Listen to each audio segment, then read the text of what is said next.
Auckland.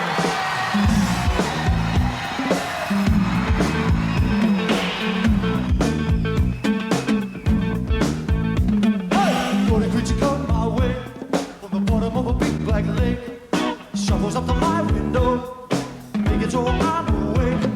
He's probably gonna pick my brain. It's gonna be an advice like Griff. He said, what's there?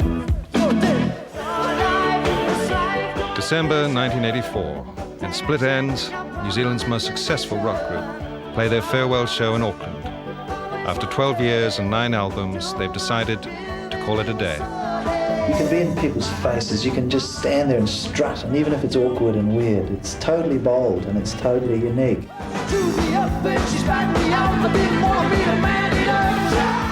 As the songs drift across the audience, the past floats in the air. 1972 is barely a breath away. So I went down around Malmesbury Villa quite a lot. That was a pretty atmospheric place, and the whole house was filled with a sense of something creative happening. You know, there was definitely an atmosphere in there. And a lot of what was going on I didn't understand or see, but when I went in there I definitely got filled with the spirit. From the playing fields and music rooms of New Zealand schools, with the songs of the Beatles ringing in their ears, they descended on Auckland University. Tim Finn, Mike Chunn and the enigmatic Judd were soon part of a circle of aspiring artists and musicians. There was magic in the air. Phil and I had already had an idea that we could work together. We'd done just a little bit of jamming and just got a feeling for it. It felt exciting, it felt like something was there. But he came and moved into the flat, and that was it. We started writing, and I still remember the first night when we wrote the song For You and the song Split Enz. Looking back at it now, it was quite unique in a way, because it is very hard to make those situations happen, writing anything, but it seemed to happen quite spontaneously and naturally. The future seemed to roll, you know, inside us. It just felt, it felt like something. It felt like a moment, you know, when everything just went still, and we kind of looked at each other. And I would anticipate, you know, every Sunday afternoon in the hot sun we would be rehearsing, learning these new songs, dreaming about taking them to the world. We're outside the times, seen the break of day. My parents beat me 'cause I left, or something like that. The New Faces television quest has started, and a couple of big hit singles came out of it. We saw that talent quest as a means so that we didn't have to go off and play in all the pubs, and to get through to the public en masse, we would go into this television quest, and we felt sure we were going to clean up. You know, we were going to win. We got off to a great start with the 129 song. Hiding in the wings, forever, we'll take the stage. In Te Aotearoa, the Finn family huddled around the television set. An 8mm movie camera trained on the screen. On the carpet at their feet, Neill Finn, 14 years old and wide-eyed. There was no doubt about Neill. He was most impressed. He thought that was just marvellous. I did too. I nearly cried, I think, when they didn't win. Well, for me it seemed so obvious. I was watching it and I was going, you know, this is, am I, you know, alone here? Is this the, I mean, to me it just seemed amazing, you know, it seemed like so much better than anything else on the show. You've been my baby, you make my life worthwhile. You've been my sweetheart. I just thought, that's mental. And I loved it. And that was the end of me doing Yes and Genesis covers, you know. They began to play buck ahead shows, rock concerts staged in theatres rather than in pubs. With Eddie Rayner and Rob Gillies in the band and Noel Crombie increasingly involved on stage and behind the scenes, the Enz, as their fans knew them, were in their element.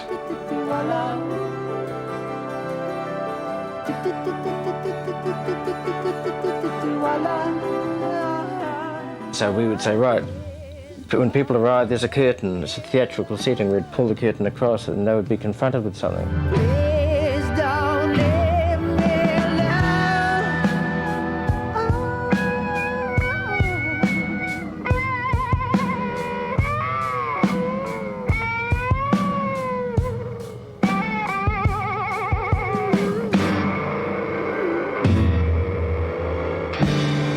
The first time that the song that I started off playing spoons in was performed, Eddie's auntie did a tap dance routine, and that was sort of great, because there was like this whole thing, the ad hoc thing, you know, oh, what do we do here, you know, oh, Eddie's aunt, she can do a tap dance.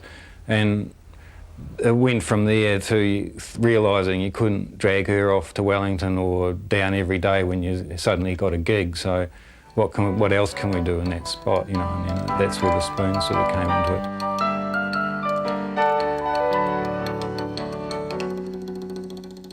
it. Spellbound was a classic. I mean, just right out of the blue, Phil Judd turns up with a song that has the first Maori strum played by a whiteboard. You know, it's the classic.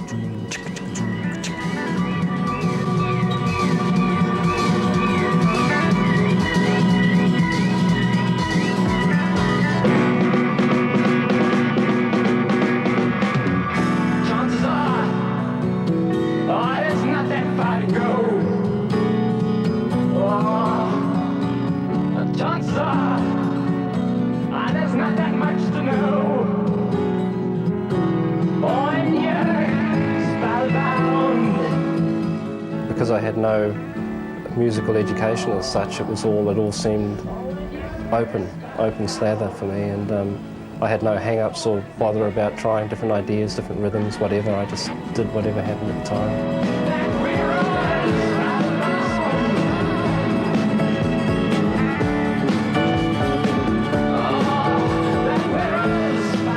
It was time to move on. Sydney was a start, even if the publicity was way off the mark, billing Split Enz as New Zealand's raunchiest rock and roll band. We also expected that we might get a chance to be a professional band and play 5 nights a week and actually make a living from music. The whole theatrical thing seemed to not be acceptable in that environment. They were after a rock performance, bang. Yeah, that's when the nightmare side of it began. The romance of the writing was fantastic, but the reality of actually performing was a different thing altogether. I think it was a little bit of a shock in that when we went on stage we got booed off, whereas it never happened in New Zealand before. It bonded us very tightly, because back in Auckland we'd lived in separate houses and in a way had semi-separate lives outside being on stage or in a rehearsal room together. But in Australia, the 8 of us were in 2 hotel rooms. We developed a cult following almost immediately, and people were obsessed about us, you know, the people that liked us, which were the minority, but there were people who would say to us, we've been waiting for this to happen, you know, we've been waiting for a band like this to come from this part of the world. And I think I'll be all right now. Said I'll be normal someday. Said I'll be normal someday. Said I'll be normal someday. But now they're all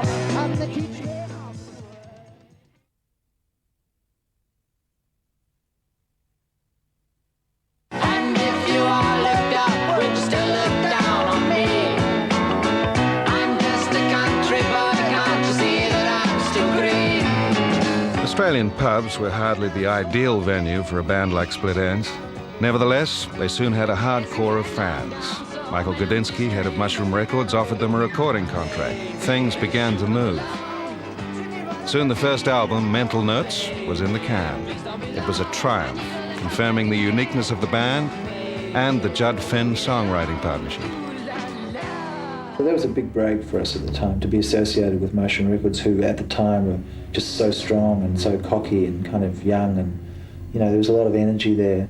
Roxy Music, Lou Reed, Leo Sayer, Frank Zappa, Santana. We played before all of them, to many thousands of people. Playing along there and looked across, and there's Roxy Music all standing on the end of the stage in a row. Virtually all the whole band watching us. We'd made the record that we thought we should make, but I remember there was a lot of tension, a lot of nerves. We'd waited too long for it. It was like, I remember nights where Phil, you know, I'd be trying to sing Time for a Change, and Phil would be saying to me, you know, come on, try and remember how it felt when we wrote that song, and it was his song. You were a blind man who was crying about all the virgins that are dying in your habitual dreams, you know. See, or sleep, but like a parrot in a flaming tree. I know it's pretty hard to see. I'm beginning to wonder if it's time for change, but extremely flawed record, but by the passing of time, it becomes more and more strange and more unique as the years go by. You know, there'll never be another record like it, so it's kind of got its own truth, I suppose, and its own validity. They were such a good band that every time you moved to another level, they could meet that level. So there was no way in which they were ever in. Some bands have to be persuaded to believe in themselves to go from a small stage to a big stage. Split Enz never had that problem. Not long after Hopkins joined, the opportunity came up to travel to England. And the guys then decided they'd like a different guitarist. So Hopkins came around one day and said, bye. I said, what do you mean? Everybody got this thinking about everybody's middle names. You know, how you do, you say, what's your middle name? What's your middle name? Ha ha, you know. Mine's Emlyn, of course. You know, oh, it's Emlyn. Emlyn, that's unusual. Wow, you know. And so everybody, except Phil, of course, use their middle names. It's the sort of thing you do when you're in a very select club of people. You change your name. The punk thing really pretty much just overnight went bang, you know. But we used to see the Pistols down, because when we first got to London we were staying in King's Road, and we used to see them walking up down the road because we were staying a block away from the sex shop. And it was like we used to sort of both check each other out across the street thinking, I wonder who they are, you know. And we found out. I remember playing at the Marquee Club. I had this idea in my head that it was a big place and you know, it was all going to be with bells on. And we came round the corner and went into this small place, and it was pretty dank and dark. Here was this dressing room with graffiti by everybody who everyone had held dear. Came on stage, played a blinding set.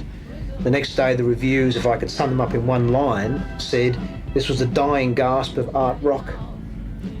I mean, this was devastating. This was, you know, there was no way in the world this was ever the end of anything. This was the beginning of something.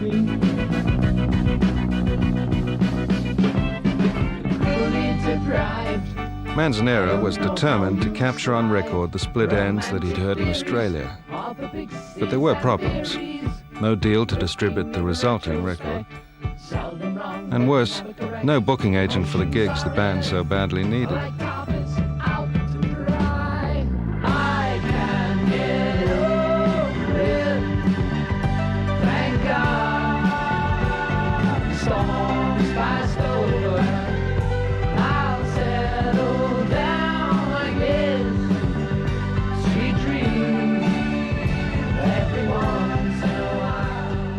So we're in temporary accommodation in Chelsea, and some gigs were arranged with Gentle Giant down in Southampton.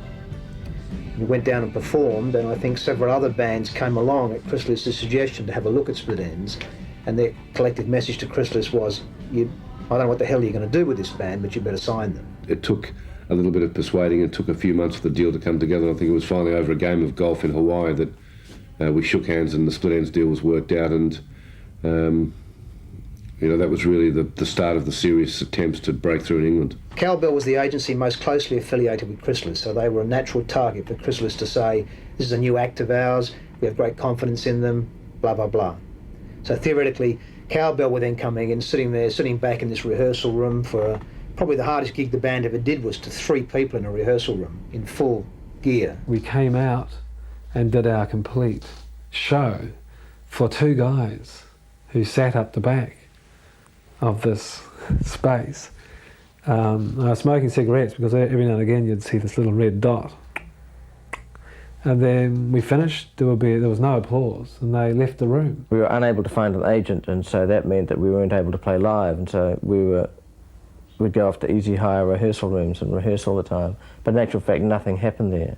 It was total dead time. I've got tapes of those sessions where we just play hokey all the time.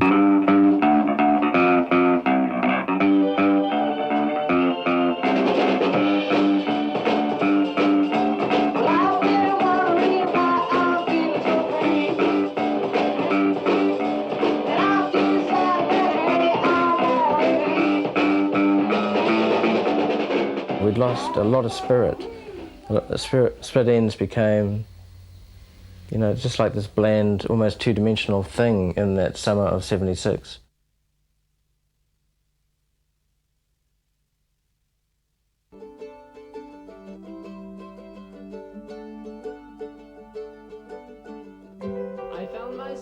The new record was in fact Mental Notes Mark II. Eventually released in the Southern Hemisphere as Second Thoughts, it only differed from the Antipodean original on a couple of tracks. Many of the songs dated back to the Buck Ahead days, and the band felt the frustration of being frozen in time. Something had to give.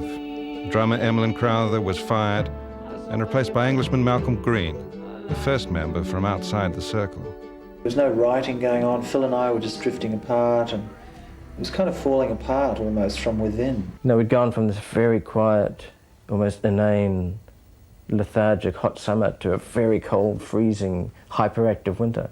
That, you know, that drew out the year. 1976 seemed like an eternity at the time.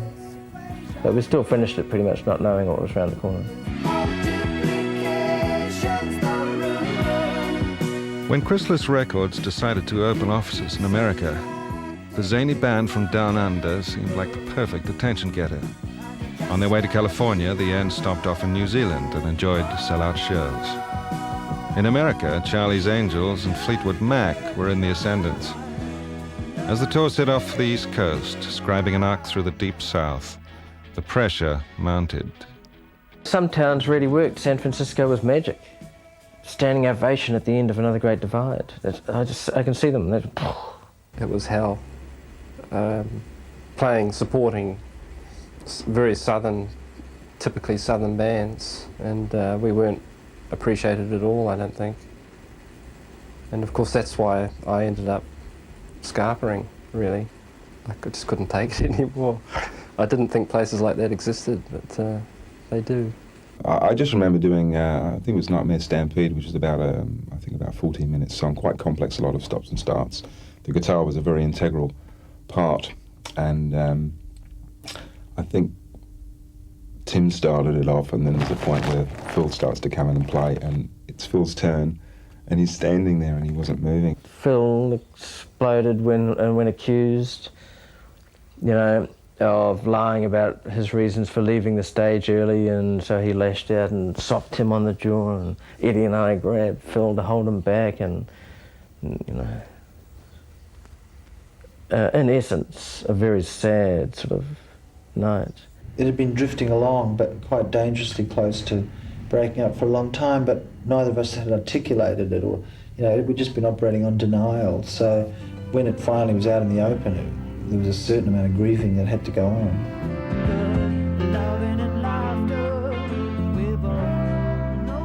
In the wake of Phil's departure, Tim and Eddie set off for Baltimore to write.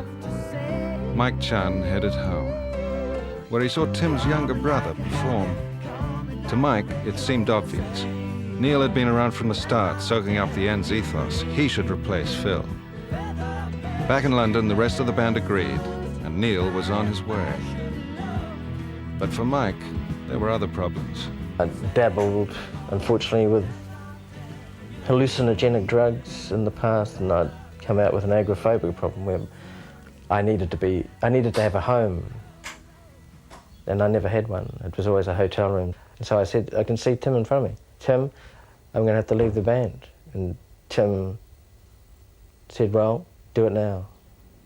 So I did. I was driven to this really sleazy rehearsal studio in Camden on Chalk Farm called Easy Hire, and no one was there. I was there on my own with Nigel, who'd been hired the day before, and I didn't even know really who he was. He didn't know who I was. And we just sort of had to chat to each other while all the others were down at the shop getting sandwiches. First audition I went to, Tim was trying out My Mistake, Parrot Fashion Love, Charlie, they're the ones I remember. And these are all new songs for him. So it wasn't just me being new, it was also a new beginning for the guys too. Particularly Tim, as I say, because he'd really moved to the forefront of that stage. The songs on Dysrhythmia were fresh and powerful. Though the influence of Phil Judd remained, Split Enz had demonstrated the ability to reinvent itself.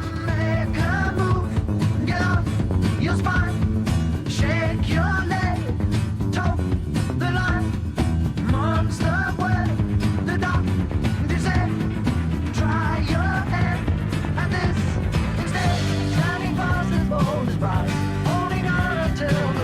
time around, it was all new songs, you know, so it was that freshness and that excitement was back, you know. We got this chance to do Sight and Sound, which I think had an audience of, I don't know whether it was 6 or 10 million, it didn't say. After it got over 1 million, to us it was fairly unfathomable, but so it was a big thing. It was the appropriate sort of mask to hide behind, I guess. And it did seem to suit everybody, yeah. None of us were hero, ego-bound type sort of people, really. We weren't in it for that. Noel had a reputation even before I knew him as the one that would walk up and down Queen Street in big flowing suits of pink and white checks and a long beard and a cut-out silver bolt of lightning. I kind of just saw the whole stage really as a picture in a way, and it was just good to have different focuses on the stage. You're not just watching the singer or whatever. At various points, everyone was sort of highlighted, and part of the whole costume thing was all wrapped up in that as well. He came in with a big bulky suit carrier and unzipped it, and like Pandora's box, all these coloured costumes flew out. I had a brown one, Tim had a pink one, Phil had a red one. It was just, and we put them on and all fell about laughing.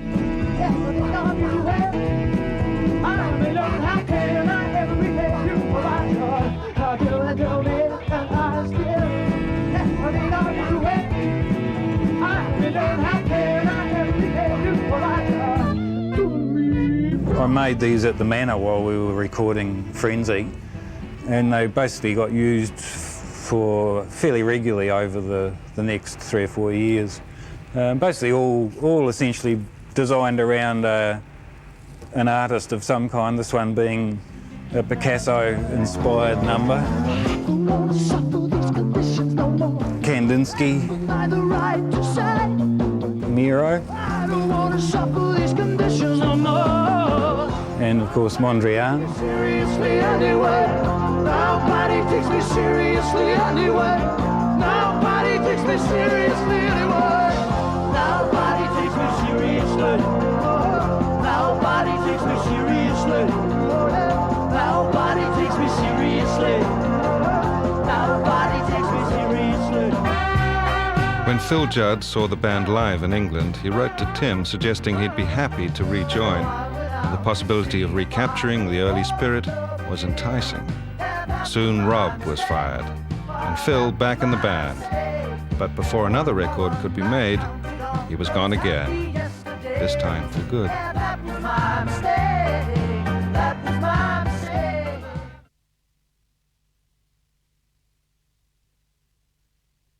We sort of plunged into this this void where we had no management, no record company, no money, etc., etc. It was at the beginning of '78, that tough year, which was sort of the making of the band, but was very tough. And we booked ourselves into an 8-track studio for a few days, and we just let it all out. There was no hassles, everyone was just so relaxed, and just the chemistry just came together. Yeah, the Rootin' Tootin' Lutin' tapes. There was a little studio in Luton. We went in and we only spent a few days on them, but the band was just playing so well. We were all tightly bunched in this little room. Noel was in the toilet because there was only room for him. He was doing his percussion in the toilet. I could hardly move. I was playing like this. And we just banged down 28 tracks very, very quickly. Those demos are now legendary, though Frenzy, the album that followed, failed to recapture the magic of Luton. Disappointed, Split Enz returned to New Zealand for the Nambassa Festival. A few days before the show, a suspicious fire in a rehearsal room destroyed their equipment. When the band hit the stage with borrowed gear, it was to deliver one of the classic live rock performances.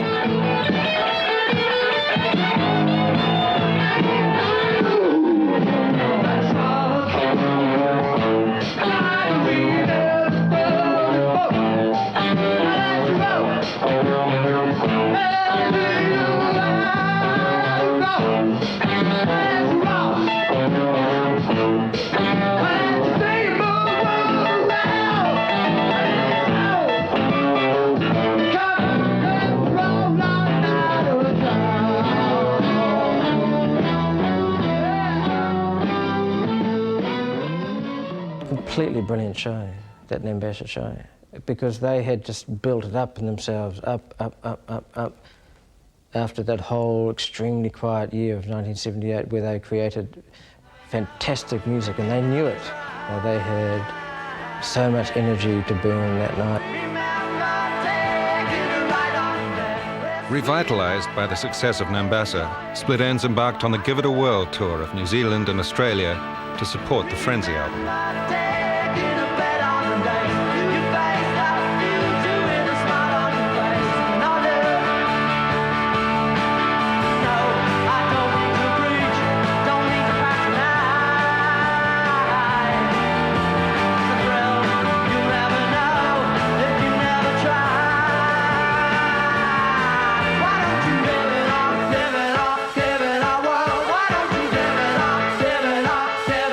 Early 1979, they came back. Basically, England was gone all over. Kaput. They'd failed, essentially, as far as we could see. They'd lost the record company, etc. And it would have been about in May that year, 1979, that Tim said to me, I'm giving it to the end of the year, and then if it doesn't happen by then, I'll call it quits. That's exactly what he said to me.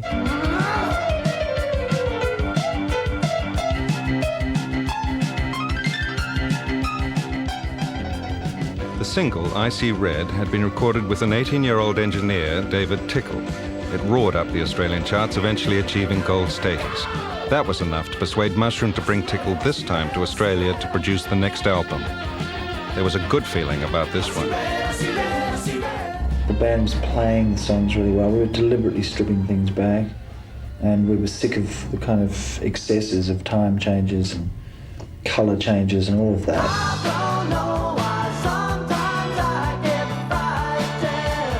Despite record company doubts about its potential, Neill's infectious I Got You was chosen as the first single off True Colours. It was an instant hit.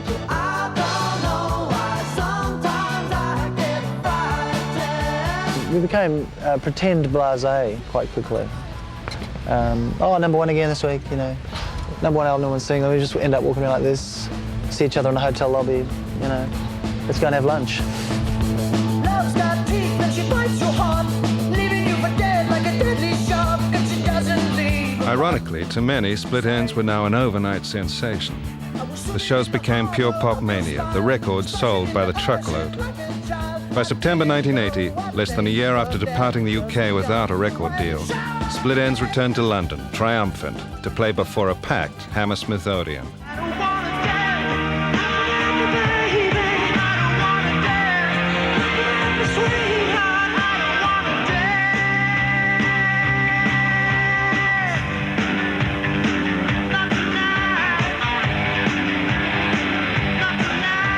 Colour of shit. You just can't use brown. And basically they blew that cover completely. What they did, with Waiata, they were looking for another True Colours, really. America realised they lost their opportunity. They hadn't got I Got You Away. They just wanted it again. Split Enz thrived on change, and it felt like it was a bit of a formula back in the studio with Tickle.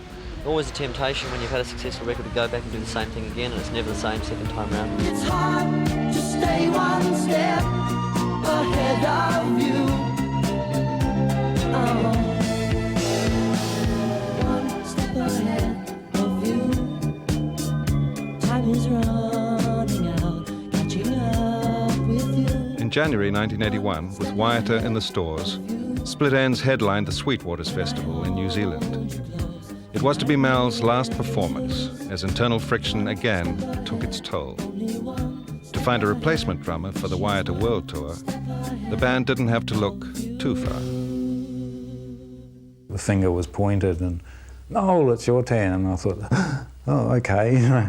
And so I just leapt into it, and I felt I could do it, but it was pretty scary. It was an extraordinary decision, but we had this thing with Noel where whatever you give Noel to do, he does. It doesn't matter what it is. I'm sure the other guys would say that too. He'll always come through.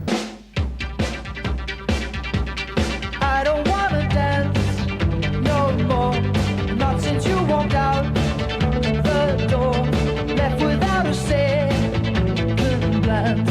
That's the end of my romance. In the nightclub.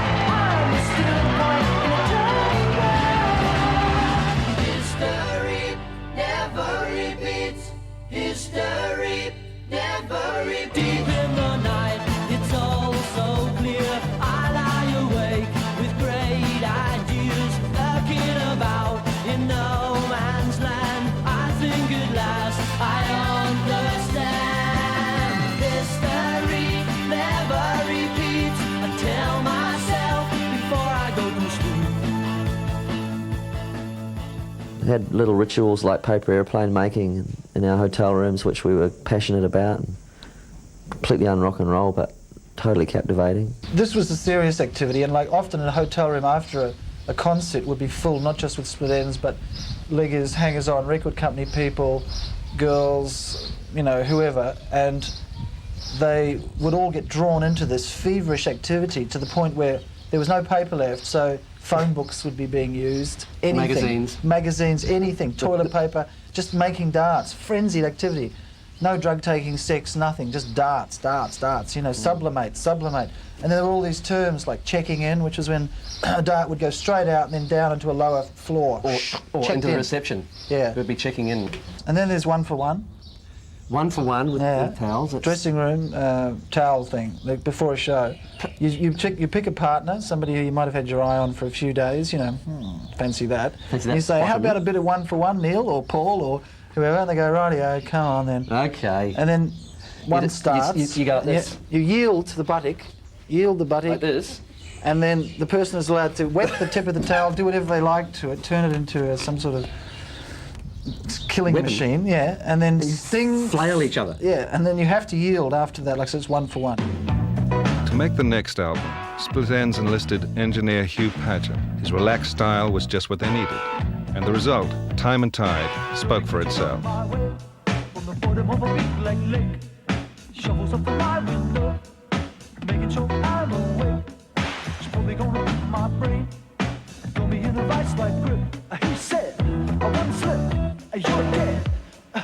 The funkiest we ever got was Dirty Creature, and I still to this day don't know why we didn't mine that kind of vein, you know. Because we spent 3 days on that track and we finally got something that people who had never liked Split Enz suddenly said, oh, I love that song Dirty Creature, it sounds really funky. You know, you can actually dance to it and groove to it.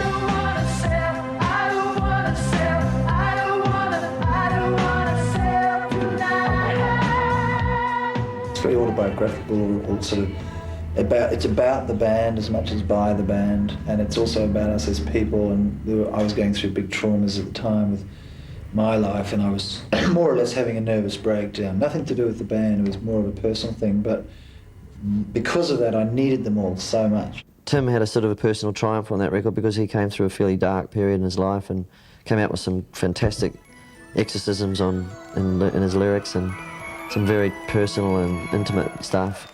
I was born in Aotearoa, 25th of June, 1952. 10 pounds of boy, all away, all away. Yeah, the feeling going into it was very much like, let's make a record for ourselves, let's not even think about America or hits or anything at all. It was a really indulgent record in some ways, and yet it has a kind of immediate, it's accessible, I mean you can get drawn into it, but I remember a review we got in England for it, which was really, really a bad review, and it accused us of being indulgent and of sounding like sort of 5 people locked in a southern hemisphere room somewhere making a record for themselves, and it's exactly what it was, you know.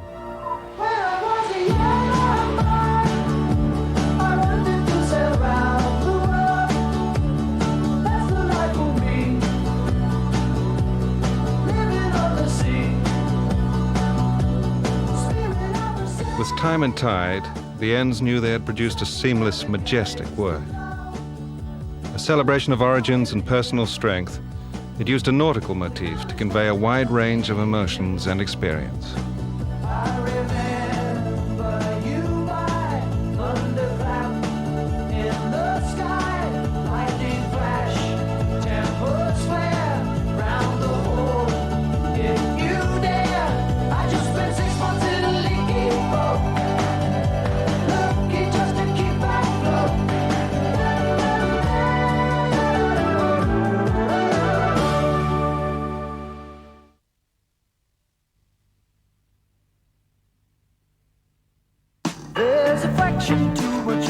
Tim had a accumulated a number of songs which didn't seem right for Split Enz.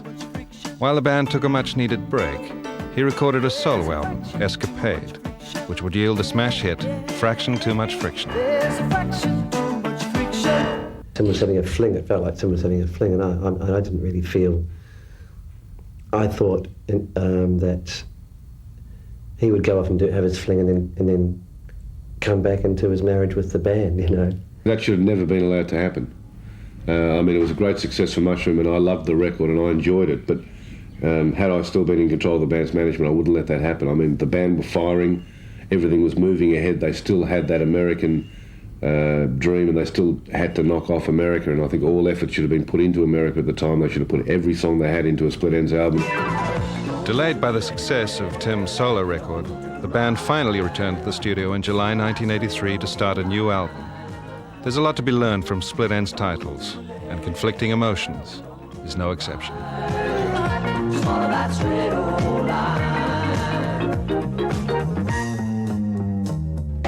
Suddenly we had a different sort of balance, where Tim would normally perhaps have 2/3 of the songs. Suddenly Neill had all the songs. I don't wanna say I want you, even though I want you so much. This time the chemistry was different, with a lack of focus and solidity. In the search for solutions, Noel's days as drummer were over. I should have told them all to piss off or get serious, guys. But, you know, it just was the way it was, and, you know, I mean, the album probably suffered for it, you know, because we just lost focus and we lost our strength in a way. Now I wake up happy, warm in a lover's embrace. By the time the next tour rolled around, Noel was back on percussion, while new recruit Australian Paul Hester occupied the drum stool. I felt like a sort of bastard son who'd returned. Like I felt like, you know, one of those boys had fathered me on a tour many years ago, and I'd come back and they gave me a job as a drummer just to keep me quiet. You know, it was like that. I mean, I can remember meeting all their girlfriends and wives, and I really loved that. I thought they were all really gorgeous and sexy, and it was like, wow. He injected something into the band when it was almost dead, really. I mean, it almost gone. He came in at a very late stage, and he put enthusiasm back into it, and he made us laugh, and he was fun. We were rehearsing at Tim's place, and I just remember Tim being really not into it, and anyway, we weren't really playing all that well. Nothing felt great, and Tim seemed really distracted and not like he was not into it. I thought it was all hunky-dory, and, you know, we were going to go and make another album and get a producer, and we did. We all talked about it, and there was all meetings, and eventually Tim sort of said, look, I don't want to do this, you know, I want to go and do something else. I think part of the reason we decided to stay together was because we were a little bit angry with Tim having lost the vibe for the band. And we were sort of stubborn. There was a certain stubbornness and perversity about, you know, proving that it was still a mission and it was still a really important thing. Tim's departure was inevitable. Now with a successful solo record and new creative opportunities on the horizon, it was time for a change. The rest of the band headed back to the studio, not knowing the resulting album, See You Round, would be the last.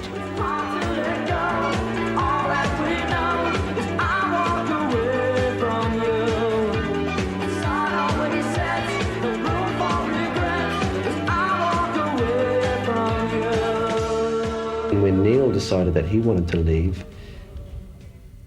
reality hit home to me, and we had a bit of a meeting, and it's like, it was, you know, as big a shock for me as one of my parents dying. You know, it had been half of my life almost, and it took me quite a while to get over it, actually.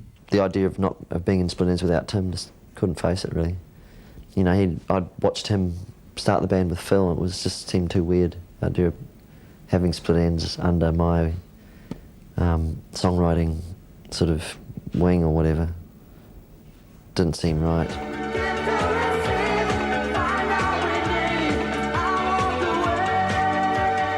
Tim returned for one last tour, labelled Ends with a Bang. It was a sellout as the fans flocked back to pay their final tribute. Magnificent tour, I felt, and you know, we were close. We did things like we'd all travel to the gig together in one car. You know, we were just like physically and emotionally very close, I felt, and feeling the sadness to some extent, but celebratory as well. And the last concert in Melbourne, Neill sort of went nuts, dived into the audience and all this, and did all these things he'd never done, and he was crying, and we were all backstage in between the encores, waiting to go on for the final encore, and there was like, it was like a really bizarre sort of movie.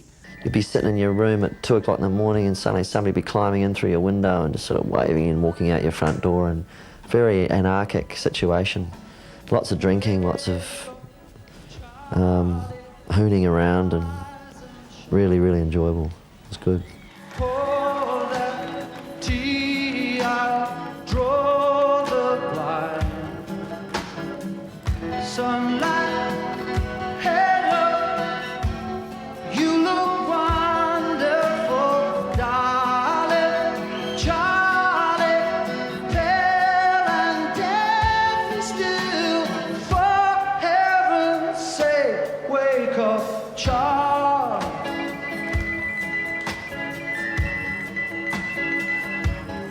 a lot of it was the romance of it, the romance of being in the perfect band with the perfect friends, and, you know, for all the ups and downs, there was just a tremendous kind of feeling about it all, always, you know. It was just one of those fluky things where you get a handful of people who are all on the same wavelength and inspired, and you can do things, you know. It's all it takes. All those wonderful songs just sort of rolling around in my head. I believe that everybody's got them spinning around in their heads, these great musical, fantastically exciting musical moments, and so why should we ever let them go? And we probably, none of us seem to be able to do that, and we'll go to our graves humming those songs. What more can a poor boy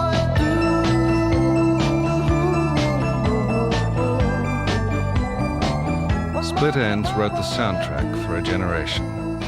It was a way of life for the musicians who sustained it. They produced unique records and inspired live shows. They're still close, and they still get together for the occasional live performance. And when they do, the spirit gathers as the spell is cast. Thank you all very much.